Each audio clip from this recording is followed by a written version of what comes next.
Hello, friends. Today I am your storyteller. I hope you will enjoy this story. Please don't forget to like, comment, and subscribe to the channel so that we can receive your love and support. Now let's begin the story. I never thought a grocery store would be the place where I learned what real fear feels like. Not the kind of fear you get from horror movies or late-night ghost stories, but the kind that crawls under your skin and makes every shadow feel alive. The kind you can't just laugh off later. Back then, I was 27 and working the overnight shift at a Kroger in the small town of Fairview, Ohio. It wasn't the kind of job you dream about, but it paid the bills while I chipped away at my community college classes. Rent wasn't cheap, and student loans loomed over me like storm clouds. My parents had split when I was 14, and though they were both still around, neither had much money to spare. It was on me to figure life out. My name is Claire Hastings, and this story still feels as sharp as the night it happened. I never liked night shifts, but they came with a 50-cent pay bump, and the manager, Mr. Alvarez, always said, "Nobody wants those hours, Claire. You keep taking them, you'll never be short on hours." And he was right. Monday through Thursday, I went to class during the day.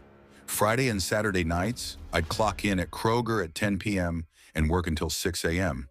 Sundays, I slept like the dead. The job itself was usually boring. Stock shelves, face products, cleanup spills. The real drag was the silence. After midnight, the place got so quiet you could hear the humming of the freezers like a living heartbeat. Once in a while, you'd get a drunk customer stumbling in for cheap beer or frozen pizzas.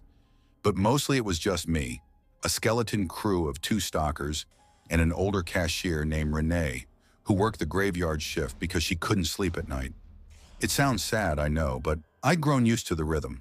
Empty aisles, fluorescent lights, the squeak of cartwheels echoing like whispers. I thought I'd figured out all the kinds of weird you get on the night shift, until that October. It was a Saturday night, cold enough outside that my breath fogged as I walked through the sliding doors at 9:55 p.m. The store always smelled faintly of detergent and produce. My routine was the same. Clock in, grab my cart of boxes, and start working aisle by aisle. Renee greeted me with her usual, "Evening, sugar? You ready for another long one?" I smiled weakly. As ready as I'll ever be. The other 2 on shift were Derek and Luis, high schoolers who mostly kept to themselves with earbuds in. They'd stock until about 2 a.m., then leave me and Renee alone until morning. It wasn't ideal, but I was used to it. That night felt different right from the start, though. The wind outside howled against the glass, rattling the doors in their frames. Renee kept glancing up from her crossword like she was waiting for someone, but when I asked, she shook her head. "Just a feeling," she said softly. By 1:45, Derek and Luis had finished their shift and left, leaving the store echoing and empty. Renee was behind the register, humming an old tune, and I was restocking the cereal aisle when it happened. The front doors chimed. I froze. Now that's not unusual. Doors open, they chime. But it was 2 a.m. sharp. The parking lot was empty. I hadn't heard a car. And the sound didn't stop after the usual 1 or 2 dings. It chimed twice more. Renee called from the front. "You expecting company?" "No," I said, my voice catching. I walked slowly toward the front. The doors were closed, glass panes reflecting only the glow of fluorescent light behind me. Nobody stood outside, but the chime had been clear. "Probably the wind," Renee said, though her tone lacked conviction. I tried to believe it, but my chest felt tight. I went back to stocking, telling myself I was tired, overthinking. But 10 minutes later, the intercom crackled overhead. "Claire," my name whispered.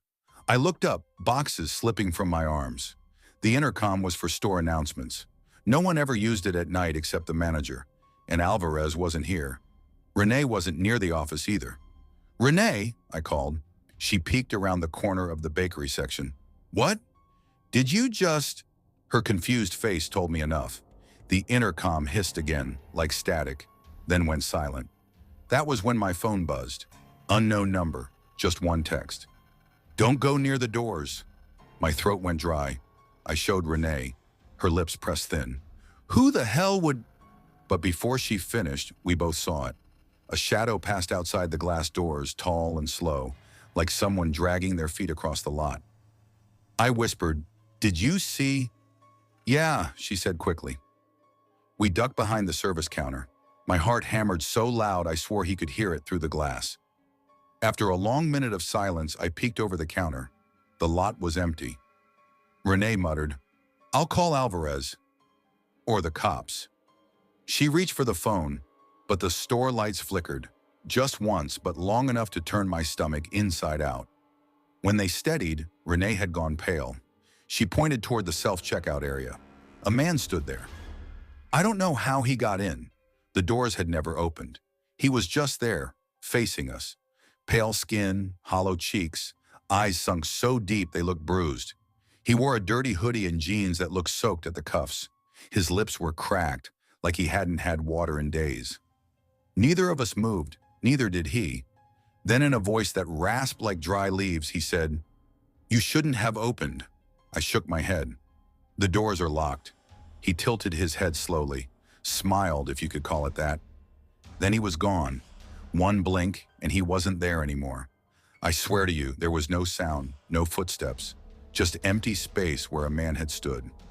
Renee gripped my arm so tight her nails dug in. "We're calling the cops." She dialed, but the line only hissed with static. My phone had no signal either, though it had been fine minutes before. We were trapped. From then on, the store felt like it was breathing. The hum of the freezers rose and fell like a heartbeat. Shadows stretched too far down aisles. I kept catching glimpses of movement near the produce section, but every time I checked, nothing. Renee whispered, "I don't like this, Claire. I don't like this one bit." I tried to keep calm. "It's just stress. Maybe a prank. Maybe Alvarez set us up, but deep down I knew better." At 3 o'clock, the intercom crackled again. "Claire, come outside." Renee slapped her hands over her ears, shaking her head. "Don't listen." I was shaking all over, my knees weak. I wanted to run, but where? The man, or whatever he was, had gotten inside without opening the doors. We huddled near the bakery until we heard cartwheels rolling across tile. Slowly, deliberate. I peeked around the corner. A cart moved down the frozen foods aisle by itself. No one pushing it. Boxes of cereal fell from its basket one by one, landing with soft thuds. Renee whispered, "Lord help us." The worst part? Both of us heard laughter. Low, male, coming from the loudspeakers. Around 3:30, the power went out. The store plunged into darkness, save for the faint red glow of emergency exit signs. I gripped Renee's hand so tight I thought I'd crush it. That was when I saw him again. The man, standing at the end of aisle 7, perfectly still. Only his outline visible in the glow. This time he spoke louder, voice echoing through the dark. "You let me in." "Now you can't leave," I screamed. Renee dragged me toward the stockroom, fumbling for the emergency flashlight. We locked the door behind us, but the walls felt too thin. I swear I heard fingernails scraping the metal. And then, silence. We stayed there until dawn. When morning crew arrived, the power flicked back like nothing happened. Doors were locked, phones worked fine, no trace of the man, or the moving cart, or anything else. But when I checked my phone, the text was still there. "Don't go near the doors." No number, no record of the call. Just that one message. I quit a week later. Even now, whenever I step into a grocery store late at night, I feel my chest tighten, because I know what I saw. I know what I heard. And sometimes when I walk past the Kroger in Fairview, I swear I see him, standing just beyond the sliding doors, smiling that broken smile, waiting. Story 2. I never planned on working nights, not really, but life doesn't usually ask your permission before it starts bending you out of shape. I was 24 when I took the graveyard job at a Kroger on the edge of town. My name's Daniel Ward, and I grew up in a place most people would never bother visiting. Hollow Creek, Missouri, population barely 4,000. You could drive right through and never know you'd passed it unless you noticed the faded green sign leaning sideways on the shoulder of Route 39. For me, Hollow Creek was both home and prison. My mom worked double shifts at the nursing home, and my dad was gone before I turned 13. It was just me and my younger brother Marcus most of the time. He was the bright one, basketball star, college dreams, a way out. I was the one who stayed behind, working odd jobs, drifting from one paycheck to the next. By the time I ended up at Kroger, I'd already tried and quit 3 other gigs. Mechanics assistant, janitor at the high school, part-time at the Dollar Tree. None of it stuck. When the store manager, Mr. Carver, offered me night stocking shelves, I thought maybe I'd finally found something simple enough to survive on. Nights were quiet, no customers except the stray insomniac or the drunk who forgot toilet paper. Just me, a pallet jack, and rows of fluorescent lit aisles. I told myself the solitude would help. Less stress, less pressure, no boss breathing down my neck every second.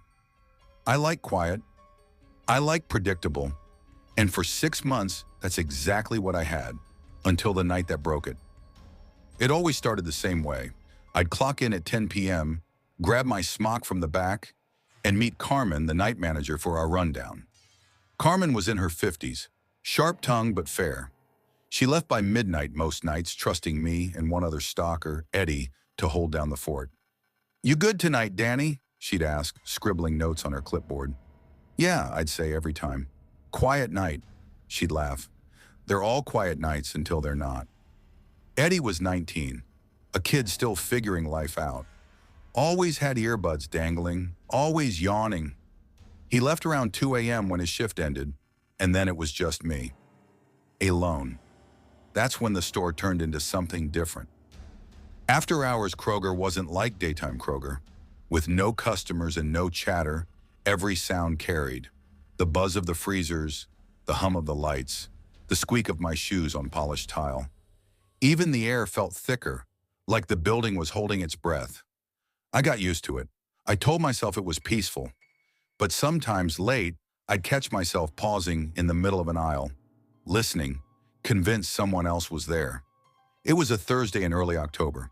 I remember because the air had that first real bite of fall when I walked in, hoodie zipped up tight. "Don't forget the dairy truck's late," Carmen said that night as she signed out. "Should hit around 3. You'll need to unload it. Got it." She squinted at me. "You look tired. You sleeping?" "Yeah," I lied. I hadn't been. Insomnia had been chewing me alive lately. Too much coffee, too many nights staring at my phone until dawn. She clapped my shoulder. "Don't burn out on me. You're the only one I trust in this place." By 12:30, she was gone. By 2 o'clock, Eddie slouched out, mumbling something about Fortnite. And then it was just me. I worked my way through the aisles, breaking down boxes, stacking cans, humming under my breath just to fill the space.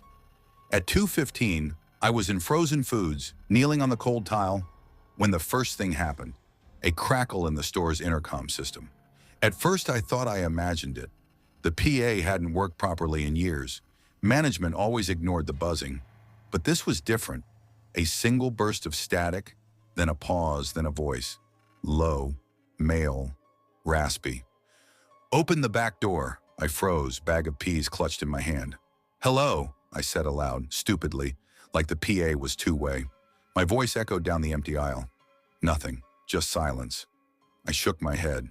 Must have been bleed from a nearby radio, I told myself. Or maybe Eddie playing a prank. He was always trying to spook me.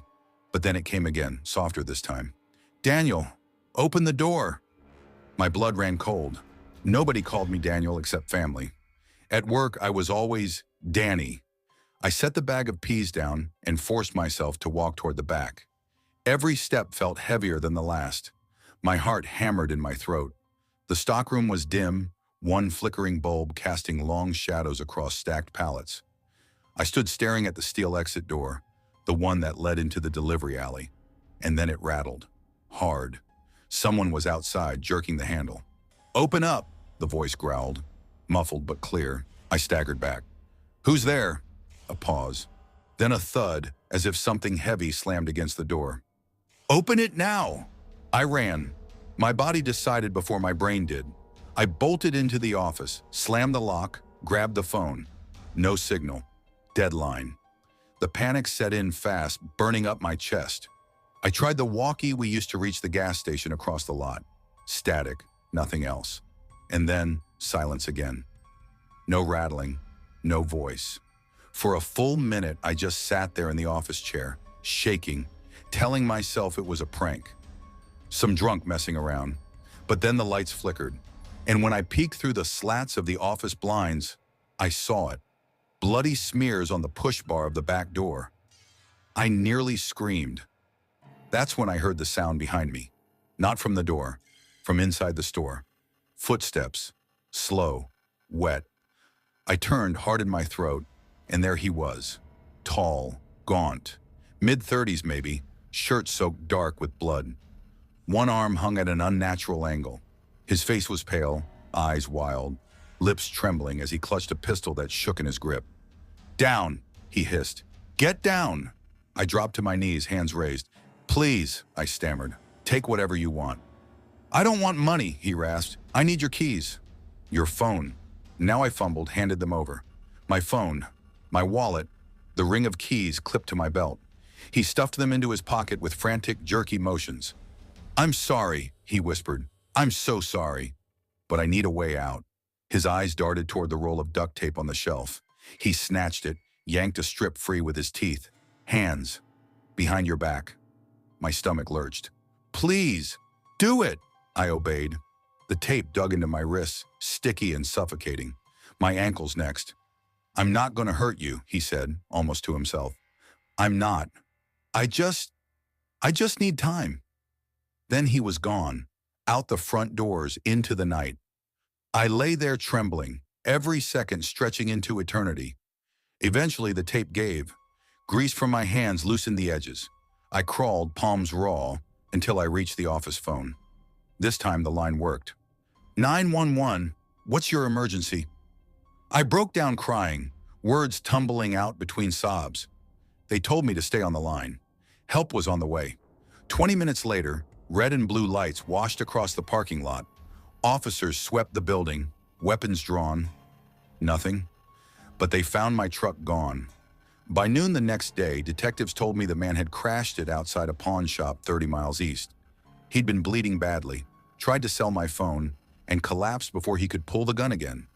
His name was Ethan Cole, escaped convict, armed robbery, assault, murder of a gas station clerk 3 days prior. They said I was lucky, that maybe he spared me because he was already dying, or maybe he just didn't have the strength left. Lucky, that's the word they kept using. But lying awake weeks later, replaying every second in my head, I didn't feel lucky, I felt hollow. Because the only thing I really remember from that night isn't his face, or the gun, or the blood. It's the silence right before the intercom crackled, and the sound of someone out there in the dark saying my name. Story 3, I never wanted to work nights. Bills don't care about what you want, though, and that's what it came down to. My name's Ethan Ward, 27, single, trying to piece together something that looked like a life in Marion, Ohio, a town most people only pass through on their way somewhere else. Rent had chewed up almost everything I had saved from my old job at the auto shop, and when the landlord tacked on a maintenance fee, I was desperate. That's how I ended up at the Kroger on Harding Highway, working the overnight shift. It wasn't supposed to be permanent. That's what I told myself every time I clocked in at 10:45 p.m., scanning my badge under the faint hum of fluorescent lights. Just a few months, just until I could breathe again. The store technically closed to customers at midnight, but the skeleton crew stayed until 7 a.m., stocking shelves, cleaning, rotating inventory, and running night deliveries. Management called it easy work, but anyone who's been in a big box grocery at 3 a.m. knows it's a kind of quiet that eats at you. The kind where the hum of the freezers sounds like whispers if you listen too long. That fall, October specifically, I was just shy of 3 months in. The team that night was small. Ethan, me, stocking frozen goods in dry stock. Marcus, 34, a forklift operator who was good at his job but always looked over his shoulder like he expected trouble. Tasha, 19, a college freshman who bagged produce and zoned aisles. She had an endless supply of earbuds and sarcasm. Renee, our overnight manager, late 40s, sharp-eyed, and not one to waste words. Security wasn't standard at our location. Corporate said crime was low risk. The store sat at the edge of a half-abandoned strip mall. Across the lot was a shuttered Payless Shoes, an old laundromat with boards nailed over the windows, and behind us, a cracked asphalt delivery area that sloped into a brushy drainage canal. No one went back there unless they absolutely had to. I'd moved to Marion from Columbus after a breakup that had gutted me. Long-term girlfriend, apartment we couldn't afford anymore, dreams we'd built on shaky ground. When it ended, I left the city with 2 trash bags of clothes and a box of tools, crashing in a basement unit that smelled like mildew and sadness. My dad used to say, "If you're broke, you work nights." The world runs on other people's exhaustion. I didn't want him to be right, but every time I stared at the time clock at Kroger, I could hear his voice in my head. Nights were slow, but the stillness made me think too much. Every pallet stacked, every case broken down, I felt the hours pressing in on me. And yet, I stayed. Because what else was there? October 29th, a Friday. The kind of night people joked about, almost Halloween, but didn't actually care. Customers trickled out around 11:45. The doors locked at midnight. I remember Marcus muttering as he adjusted a pallet jack, "Only weirdos and ghosts shop past 11. I laughed. Shouldn't have. Around 12:30, the store was dead silent. Tasha was in aisle 5 zoning cereal boxes, earbuds in. Marcus was out back, unloading the last of a frozen shipment. Renee had retreated to the tiny office near the front to do payroll. I was stocking frozen pizzas, breath fogging up in the frosty aisle. That's when I realized I'd left my hoodie in the car. "Be right back," I told Tasha as I passed her. She barely glanced up, mumbling, "Cool." I pushed through the swinging stockroom door and out the back exit toward the employee lot. The air was sharp, that Midwestern fall chill where you could see your breath even if it wasn't freezing. The lot was dim, 2 yellow security lights buzzing overhead, one right above the exit door, another barely clinging to life at the far end. My old Honda sat about 30 feet away, right under the light. I walked slow, sipping from a styrofoam cup of lukewarm coffee I'd grabbed earlier. That's when I heard it, a soft thing, like metal brushing metal. I froze, looked toward the fence at the edge of the lot. Probably a raccoon. The canal out back was practically a buffet of trash. Then it came again. Ting, jingle, ting. Higher up this time, not ground level. I squinted, trying to focus past the dark. The fence was maybe 15 yards away, just beyond the cracked delivery asphalt. Nothing moved. "All right," I muttered, more to myself than anyone. "Get your hoodie, get back inside." But the motion light above the door clicked off, plunging most of the lot into shadow. I waved my arm in a big circle, and it flicked back on with a loud buzz. And that's when I saw it. The fence rattled hard, like someone grabbed it with both hands and shook. "Marcus," I called out instinctively. My voice cracked. No answer. Then, movement, a shape, tall, upright, jerking at the chain link like it was trying to climb over. I dropped my coffee, bolted to my car, yanked the door open, then stopped. My gut screamed louder than my brain. Number. Don't fumble with keys. Get back inside.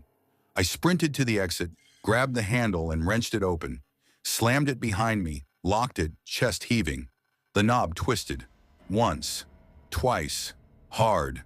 Shit! I gripped it with both hands. The metal scraped as if someone was working it from the other side.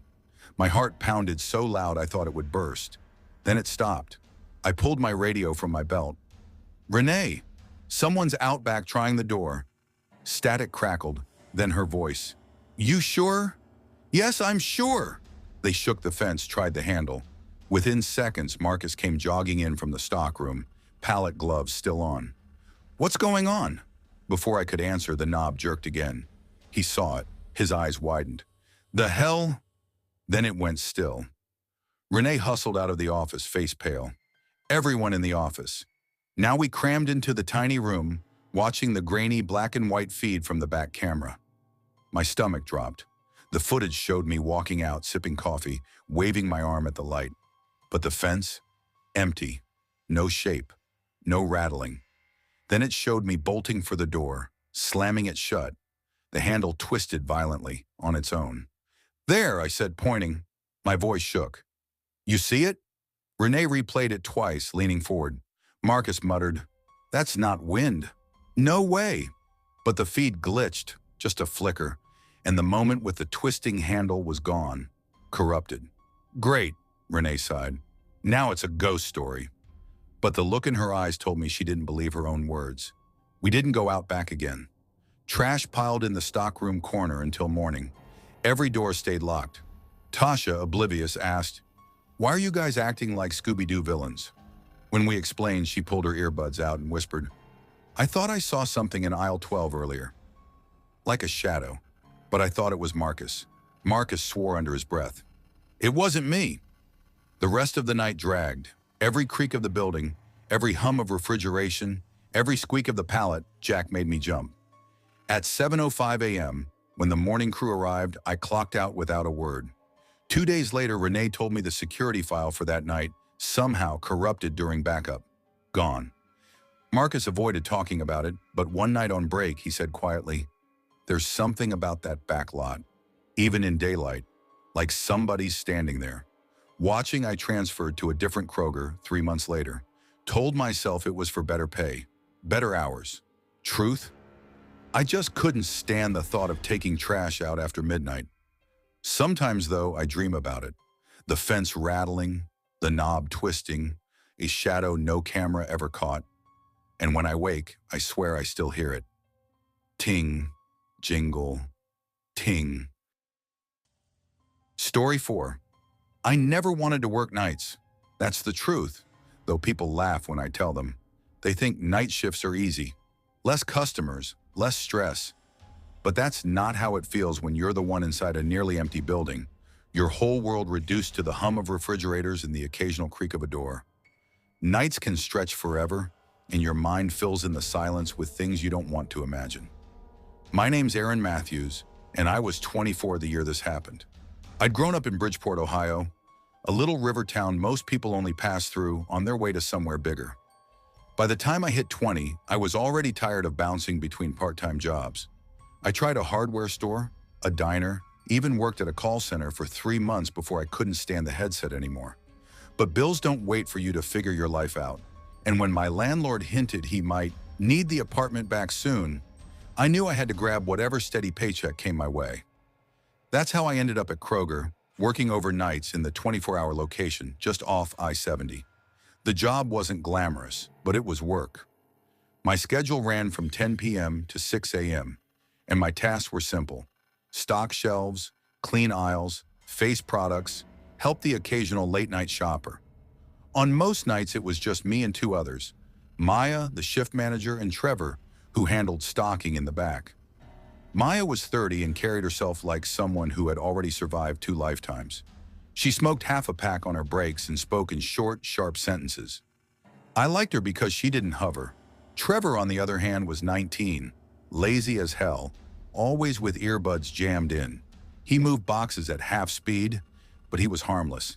The thing that kept us sane on those shifts was Officer Don Keller, a middle-aged cop who liked to park his cruiser in the lot after midnight. He said it was for visibility, but really he just liked to drink free coffee and talk about old movies with Maya. Having him there made us feel safe, and for the longest time, nights were boring. Really boring, until November 12th, 2019. That night, the air outside was brittle with cold. The automatic doors at the front kept wheezing open and shut from the wind, even when no one came in. It was around 11:40 p.m. when I realized I hadn't seen a customer for nearly half an hour. I was down aisle 6, facing cans of soup, when the sound of the entry bell cut through the silence. Ding. I straightened, expecting some trucker grabbing snacks. Instead, I saw him, a man maybe mid-30s, tall, easily 6'2", with pale brown hair plastered to his forehead. His clothes looked damp, clinging to his frame. At first, I thought he'd been caught in the cold rain, but then he stepped fully into the light. My stomach dropped. His t-shirt was soaked through, but not with water. It was blood. Dark patches across his chest and stomach, spattered down his jeans. His right hand hung loosely at his side, dripping. Drop after drop pattered onto the polished floor. My body froze. My brain kept trying to find excuses. Maybe an accident, maybe paint, maybe anything. But no, this wasn't fake. This wasn't a costume. This was real. The man lifted his head slowly and looked right at me. His eyes were glassy, unfocused. His voice came out calm, too calm. "Do you, got food here?" My throat went dry. Yeah, we do." He glanced at the fluorescent menu above the deli counter like he was just another customer. "A sandwich. Please." I forced myself to nod, my legs moving on autopilot toward the deli. My hands shook so badly I nearly dropped the bread. Behind me, I caught sight of Maya at the service desk. She hadn't looked up yet, busy on her phone. Trevor was still somewhere in the back. My chest squeezed. If I panicked, if I screamed, this man might snap. I kept my voice level. "Turkey okay?" "Turkey's fine." I swallowed. "All right." Coming up, I slid behind the deli glass and started assembling, every motion mechanical. The sound of mustard squirting, lettuce tearing, the knife slicing. It all felt magnified in the silence. "Sir," I tried carefully, "you're bleeding. Do you need help?" He stared down at his hands, flexed his fingers once. "It's not mine." The knife in my hand hovered midair. "What?" "It's not mine," he repeated softly. I didn't mean to. The words didn't sound like an excuse. They sounded like he was trying to convince himself. That's when Maya finally noticed him. I heard her voice echo down the aisle. "Sir, are you—" "Holy shit!" Her chair screeched as she stood up.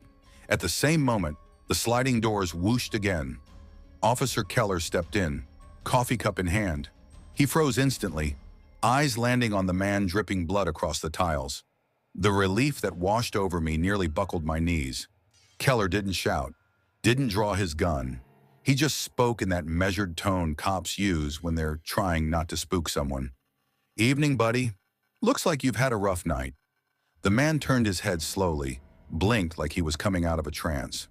"I didn't mean to," he whispered. "I bet you didn't," Keller said, easing closer. "Why don't you sit down? Let's get that arm looked at." For a heartbeat, it seemed like it might work. The man shifted, took one shaky step toward the benches by the entrance. Then his gaze snapped to Keller's holster. His shoulders tensed. "No!" he barked, and suddenly he lunged. The sandwich hit the floor. Blood spattered across the linoleum. Keller dropped his coffee, grabbed the man's wrist just as something glinted. A knife, small but sharp. They struggled, both grunting, shoes squealing on the slick floor. Maya screamed. I couldn't move. My legs had locked up entirely. It ended fast. Keller was bigger, stronger. He wrenched the knife away, shoved the man down hard, cuffing him in one fluid motion. The man collapsed to his knees, breath heaving, his forehead pressed to the tile. His voice was small now, broken. "I didn't mean to. I didn't mean to." Maya grabbed my arm, pulling me backward. I realized I was crying, silent tears streaking my cheeks. Minutes later, sirens wailed outside. More officers, paramedics, lights flashing blue and red across the glass doors. We found out the truth in pieces. The man's name was Ethan Crosswell. He'd been staying at the Highland Motel just down the road. Inside his room, police found a body. Another man, stabbed multiple times. The story Ethan gave didn't match the evidence. He claimed he was attacked, but the blood on the walls told something else. Rage personal.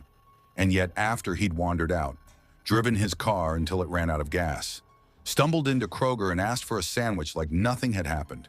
Shock, they said. Dissociation. His body hadn't even registered how badly he was bleeding. I lasted 2 more weeks at that job. Every time the bell chimed at the entrance, my chest seized. Every man in a hood, every shadow by the freezer aisle, it all dragged me back to that night. By December, I quit, got a daytime job at the county library. But still, years later, I think about Ethan, the way he looked at me across the deli glass, the way he whispered like a child caught doing something wrong. I didn't mean to. And whenever I walk past a grocery store late at night, I feel my stomach knot, because I know silence isn't empty, it's waiting. Story 5. I used to think a job was just a job. You clock in, do the work, get paid, and go home. That was my whole mindset at 17. I wasn't thinking about safety nets or long-term plans. I wasn't thinking about what it meant to depend on the wrong people. Back then, I was just a kid with tough hands and a stubborn streak. My mom used to call me a workhorse. She said I never complained, just kept my head down and pushed through, even if it meant wrecking my back or scraping up my arms. I didn't care.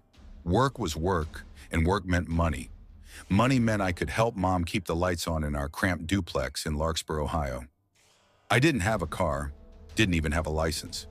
What I had was Rick Malone, my boss. Rick wasn't family, but in a weird way, he treated me like the kid brother he never had. He was mid-40s, graying beard, always chewing on a toothpick like it was the only thing keeping him from lighting another cigarette. He ran a small demolition crew, just 3 guys, give or take, and I was the youngest by far. Rick was simple. You give him effort, he gives you trust. He wasn't the hovering type. He'd drop me at a site with a list, tell me what to smash, tear out, or haul, and then disappear for hours while I worked. It suited me. I wasn't the talkative type anyway. That's how most Saturdays went. But the Saturday we drove to Red Haven, that's the one that won't leave me alone. That's the one that turned an ordinary job into something I still can't explain. "You got water?" Rick asked that morning. It was just after sunrise, the streets still damp with dew as we pulled out of a gas station lot. He had a thermos of black coffee in the cup holder, and his windows cracked. So smoke from his cigarette rolled out in ribbons. "Yeah," I said, lifting the gallon jug I'd filled before leaving home. "Good," he nodded. "Ain't no utilities where we're going." "You'll need it." "Where is it?" I asked, still groggy. "Couple hours east. Red Haven. Little town outside Columbus. You'll know it when you see it." I didn't press for details. That was me. Ride along, do the work. Don't ask questions. We talked cars most of the drive. He went on about his half-finished Mustang project. I told him I was saving for some beat-up Civic, just anything with 4 wheels that wasn't my feet. While he rattled off horsepower specs, I stared out at endless fields and 2-lane roads, not paying attention to the turns. By the time the truck crunched onto a gravel lot, my eyes were dry from the sun and my head heavy from lack of sleep. The place looked dead. It was a Kroger, or had been. A squat, 1-story grocery store with faded red letters, half torn from the front. The parking lot was split by weeds pushing through cracked asphalt. Shopping cart corrals stood empty, their metal frames rusting. The automatic doors were boarded up, and sun-bleached flyers flapped against the plywood. Even the air smelled wrong, like rust and mold, sharp enough to sting the nose. "Here we are," Rick said, cutting the engine. He handed me a folded paper. "Tear out what you can. Old shelving units, front counter, walk-in cooler in the back. Don't touch the roof or exterior, just inside guts." "Got it. I'll be back at 6. If something comes up, Mike's crew might swing by instead. Either way, don't go wandering. Ain't nothing out here but sun and trouble." I gave him a half-hearted salute. "Yes, sir." He chuckled, flicked his cigarette into the gravel, and drove off, leaving me in silence as dust settled around my boots. At first it was easy. The shelves in the front were mostly rotted particle board, snapping apart with a good kick. I dragged them toward the loading bay, stacking them into piles under the half-collapsed awning. By noon, sweat had soaked my shirt. My arms ached in that good, solid way. Work pain, not injury. I took steady gulps from my jug, pacing myself. The quiet was strange, though. Too strange. You work in abandoned buildings long enough, you get used to a certain kind of background noise. Birds, traffic, pipes creaking. But here, it was dead silent. So quiet it made my ears buzz. When I started on the checkout counters, I swore I heard something shuffle behind me. Just dust settling, I told myself. By 3, I moved into the back. That's when I saw it. The walk-in cooler. It loomed in the corner like a giant steel coffin, its door sealed shut but not locked. No lights, no humming fans. Just cold. When I cracked it open to peek inside, a draft hit me. Not just cool, cold, sharp, unnatural, like standing in a freezer even though the building had no power. Inside was empty except for an old wire rack and a broken pallet. I tested the door. It closed heavier than I liked, clicking in a way that made my stomach lurch. I pushed it open again quickly, relieved when it didn't stick. Still, I decided not to linger. By 4:30, my list was done. I swept the dust into piles, stacked tools by the exit, and sat on a busted checkout counter near the open doors. The jug was empty. My throat was raw. The sun dipped low, shadows stretching like claws across the lot. 6 came. No Rick. By 6:30, I climbed the loading bay ladder to the roof, scanning for headlights. Nothing. Just dirt roads vanishing into horizon. No cars, no signs of life. Back on the ground, the air chilled fast. Deserted places have a way of swallowing heat when the sun goes. By 8, I was shivering in my flannel. The batteries in my radio sputtered, gave one last burst of static, then died. That's when I heard it. Thunk. Something heavy dropped inside the store. I froze, breath caught in my throat. "Rick," I called, voice thin. No answer. Pry bar in hand, I stepped back inside. Moonlight filtered through broken skylights, casting long silver bars across the aisles. The sound came again, this time from the back, from the cooler. A whisper followed, wet, garbled, like someone speaking underwater. I backed toward the front, heart hammering. Thunk, louder. The cooler door rattled. I ran outside, gasping, and pressed myself against the wall. My hands shook so badly the pry bar clanged against the concrete. "It's nothing," I told myself. "Just your brain playing tricks. You're tired, dehydrated." But the feeling in my skin said otherwise, like eyes digging into me from the dark. When I glanced at the lot, I caught movement. Behind the old cart corral, something shifted. A shape, too tall to be a dog, too crooked to be a man. I ducked low, breath ragged. Inside, through the broken front windows, I saw a shadow glide from the cooler toward the restrooms. Slow, purposeful, like it lived there. I bolted, tripping over busted tile. Gravel cut into my palms as I hit the ground. Wind picked up, carrying sand into my eyes. Then, light. A beam cut through the dark, blinding me. "Hey, you alive, kid?" It was Rick. He stood there with a headlamp and a half-eaten granola bar. His truck idled behind him. "You were supposed to be here at 6, I choked out, voice breaking. He looked guilty. "Mike thought I had you." I thought Mike did. Didn't realize till 9. I drove like hell after that. Relief hit me so hard my knees buckled. I wanted to scream, cry, laugh, anything. Rick studied my face as he helped me up. "Jesus, you look like you saw a ghost." I stared back at the Kroger, its broken windows like hollow eyes. "Did you know anything about that place?" I asked quietly. Rick scratched his beard. "Not much. Just an old store that shut down after a murder-suicide. Manager lost it, killed 2 employees, then himself. Locals say it's cursed." I said nothing. My throat was too dry. As we drove off, I watched the building shrink in the rearview mirror, its dark frame sinking into the night. That night changed me. I never worked solo again. Never stepped into another walk-in cooler without someone nearby. Always carried extra batteries, extra water, always paid attention to directions. But sometimes when the wind howls just right and I close my eyes, I still hear the whisper. Still see the shadow gliding through empty aisles, patient and unhurried, like it's still waiting for me.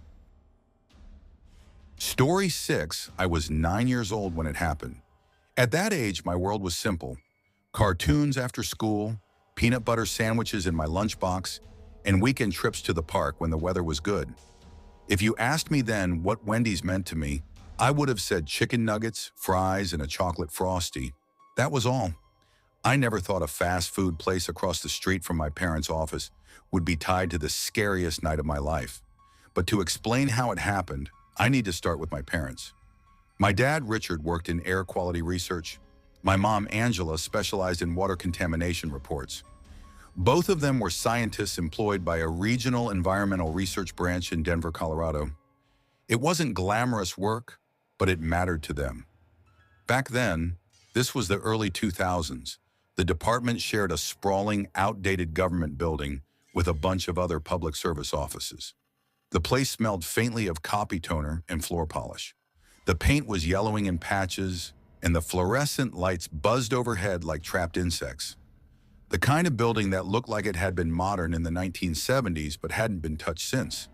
That building sat 3 blocks down from a Wendy's. My parents often pulled long hours finalizing reports or crunching state data, and when they had to work late, I usually went with them. Fridays became a routine. They'd pick me up from school, grab food at Wendy's, and then head back to their office. I'd eat in the break room while they worked. It was boring sometimes, but it felt safe, familiar. And that's where I first met Tony. That wasn't his real name, but I'll call him that. Tony was the night security guard. He didn't work for Wendy's, but he spent a lot of time there. He was tall, with a heavy flashlight always strapped to his belt, chewed gum constantly, and wore too much cologne. He had this wide, practiced smile and a deep, easy voice that made adults listen. And he really liked talking to me. "Hey, sport," he'd say, crouching down a little. "What's the password tonight?" He'd joke like I was a secret agent. I'd laugh and make up something silly. "Banana spaceship," or "Captain Nuggets." And he'd pretend to let me pass through Wendy's doors. To a kid, he seemed harmless, even fun. My mom thought he was polite. My dad. I don't think he ever liked him, though he never said why. Then came the night I'll never forget. It was pouring rain that Friday. Cold, needle-sharp rain that blew sideways with the wind.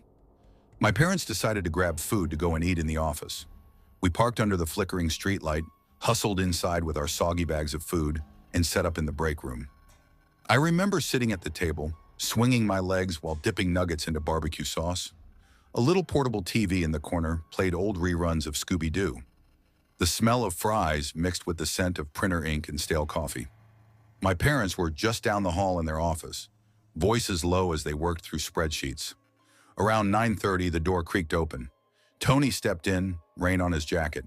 He gave a quick nod to my parents before turning to me. "Got your nuggets, champ?" "Yeah," I said, mouth full. "You want to see something cool?" he asked. I looked at my mom. She was focused on her papers. "Don't go far," she said, distracted. "Stay with Tony." That was the last normal moment of the night. Tony led me down the hallway, his flashlight beam bouncing against the walls. The building at night was different, empty, echoing. Every hum of a vending machine sounded too loud. Every darkened doorway looked like a mouth waiting to swallow you. We reached the east stairwell.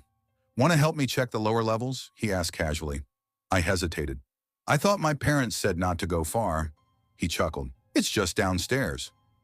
I used to be a kid too. I know all the cool places in this old dump. Reluctantly, I followed. The stairwell echoed with every step. At the bottom, he pushed open a heavy metal door and led me into the basement. The air smelled different there. Damp, musty, mixed with old coffee and dust. Pipes ran along the ceilings, dripping occasionally. Doors lined the hall. Storage, archives, janitorial closets. "You ever seen a boiler room?" Tony asked. I shook my head. "Well, you're in luck." We stepped into a narrow room with two groaning machines, their pipes rattling faintly. He explained what they did. At least, I think he did. My memory blurs there. Then his tone shifted. "Hey, let's play a game." He pulled a piece of paper from his pocket, folded it quickly into a plane, and launched it down the hall. "Go grab it." "Then throw it back," I laughed, ran after it. It landed near a janitor's closet. I bent down to pick it up. Click. The lights went out. The sudden darkness was absolute. A second later, I heard the heavy clunk of a door slamming shut. "Tony?" My voice trembled. No answer. "Tony?" Nothing. The hallway was pitch black. I stretched my hand out, couldn't even see my fingers. My heart hammered. I stumbled forward, tripped over something, dropped my Frosty. It spilled cold across my sneakers. My breathing turned to gasps. I screamed his name until my throat burned, banged on doors, tried every handle. Nothing budged. The darkness pressed in like a living thing. At one point, I heard footsteps. Slow, distant, then gone. I curled up in the corner, sobbing, shivering. Upstairs, my mom eventually noticed how long I'd been gone. At first, she thought I was in the bathroom. My dad shrugged it off, said I'd be back any second. 15 minutes turned into 30. Then panic set in. My mom stormed into the lobby and found Tony sitting calmly at the desk, sipping a soda. "Where's my son?" she demanded. Tony blinked, feigned confusion. "He was just with me." Must have wandered off. I told him to wait by the elevators. "What the hell do you mean wandered off, Yang?" My dad snapped, eyes like thunderclouds. "They searched the building. Every floor, every office. Calling my name. Nothing. Finally, my mom grabbed the master key set from the supply closet and rushed to the basement. Her voice echoed down the hall. "Ethan!" That was the first time I'd ever felt pure relief. I screamed back, slammed my fists against the door with all the strength I had. The door burst open. My mom scooped me up, sobbing into my hair. My dad turned to Tony, fists clenched, saying something I didn't catch. Tony's excuse was simple. He slipped away while I was showing him something cool. They didn't believe it. Tony was reported the next day. By the end of the week, he was fired. But that wasn't the end. 2 months later, police knocked on our door. They had questions for my dad since he worked in data storage. Turned out Tony hadn't just been a weird guard. He was part of a small crime ring, stealing outdated government computers, selling them for parts, and worse, selling the data on them. They couldn't prove what his intentions were with me that night. Maybe I was supposed to be a distraction. Maybe he meant to come back once my parents were gone. Maybe it was something worse. I'll never know. What I do know is I never set foot in that Wendy's again, and I never saw Tony after that night. People think horror is ghosts, demons, monsters under the bed. But sometimes horror is quieter. It wears a uniform. It smiles wide. It smells like cologne and chews gum. And it starts with, "Hey, sport, what's the password tonight?" Story 7, I was 21 when it happened. Young enough to still believe nothing truly bad could touch me, but old enough to be desperate for independence. It was late 2020, middle of the pandemic, when people were still wearing masks half-heartedly, and small towns like ours ran on rumors more than facts. My name's Emily Carson. Back then, I was living in a one-bedroom apartment in Red Haven, Ohio, a town most people only knew because of the Kroger distribution center just off the interstate. It wasn't much of a town, strip malls, old diners, a couple of schools, and a scattering of chain restaurants, but it was home. After my boyfriend kicked me out during lockdown, I had nowhere else to go. My older cousin, Hannah, let me sleep on her futon until I scraped together enough to cover half the rent. She was working double shifts at a nursing home, barely hanging on herself, but she made space for me. I owed her everything, so I was determined to pay my share and not be a burden.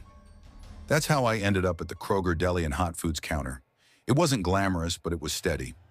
Minimum wage, hairnet, apron, endless hours of slicing meat, frying chicken, and answering the same questions about potato wedges. I told myself it was temporary, a stepping stone. But when you're 21, broke, and the world feels like it's falling apart, temporary has a way of becoming permanent. Most of my shifts were evenings, usually 3 to close. Our store shut down at 10 p.m., though the deli closed earlier at 9 p.m. That gave us an hour to clean and sanitize before clocking out. I didn't mind it. The quiet hum of the refrigerators, the squeak of my sneakers on the tile floor, the smell of bleach mixing with fried chicken oil. I thought the worst part of the job would be the customers. Turns out, the scariest thing wasn't behind the counter. It was a Thursday evening in February, one of those unseasonably warm nights when winter felt like it had given up. I'd clocked in a little before 3 p.m., tying my hair into a tight bun, sliding my name tag onto my apron. My coworker, Luis, was already there, leaning against the counter scrolling on his phone. He was 19, quiet, always tired. "Evening," he muttered, barely looking up. "Evening," I said, tying my gloves on. The first few hours passed slow. A couple of regulars grabbed fried chicken buckets for dinner. A mom with 2 kids asked for turkey sliced extra thin. Nothing unusual. Around 6:15, though, a group came in that made the air shift. I noticed their car first, an old tan Chevy Suburban that parked sideways across 2 spots like they didn't care. 3 people got out, 2 men and a woman, mid-30s, maybe early 40s. The woman led the way. She was tall, platinum blonde hair that looked fried from bleach, heavy makeup that had melted a little from the humidity. She wore oversized sunglasses, even though the sun was already dipping. The men looked rough, tattoos, rings, boots, clothes that seemed both too casual and too intentional. They didn't browse the store. They walked straight toward the hot foods counter, straight toward me. "Hey, sweetheart," the woman said, sliding her sunglasses down just enough to show sharp blue eyes. "You the one I spoke to on the phone earlier?" I blinked. I don't think so." She smiled, too wide, too sweet. "Oh, no big deal.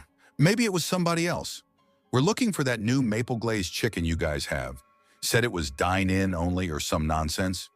"We don't really have dine-in," I said carefully, "but we do have maple chicken tenders. You can take them home? Perfect." She leaned her elbows on the counter, perfume heavy like it was meant to choke. "Give me 2 orders of those, plus some potato wedges and 3 drinks." I nodded, ringing it up. Out of the corner of my eye, I noticed she carried a red binder tucked under her arm with a black pen clipped to it. Odd thing to bring into a grocery store. As I boxed their food, she kept smiling at me. "You from around here?" "Yeah," I said before I could stop myself. "Born and raised. Small town, huh?" She tilted her head. "Bet you're tired of working this counter." I forced a polite laugh. "It's fine." Her voice softened, syrupy sweet. "We run a business, you know. Private clients, high-end work, cleaning mostly, nothing hard. Girls like you do real well with us.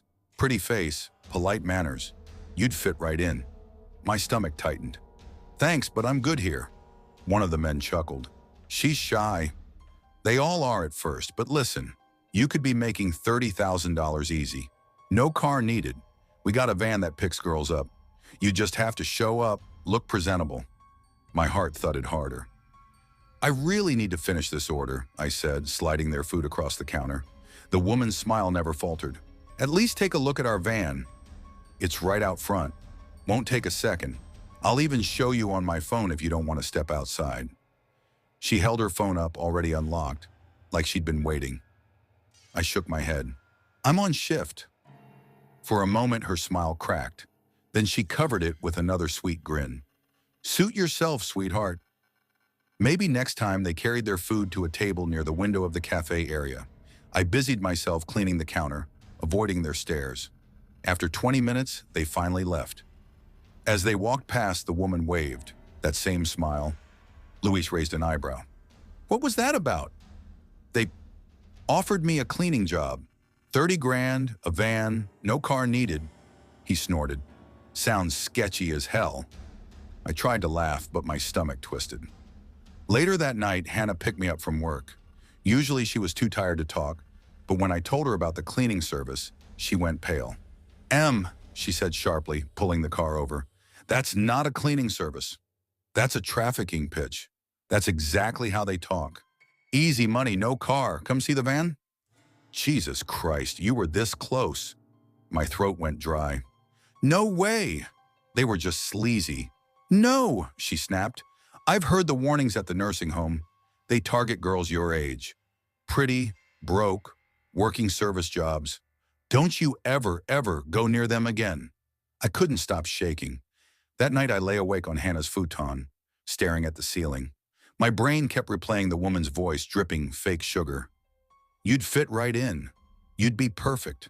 The next day I convinced myself I was overreacting. Probably just scammers. Maybe an MLM. But the universe doesn't let you shrug things off that easy. Around 11:30 a.m., just before the lunch rush, a man walked in alone. Late 40s, bald, clean-shaven.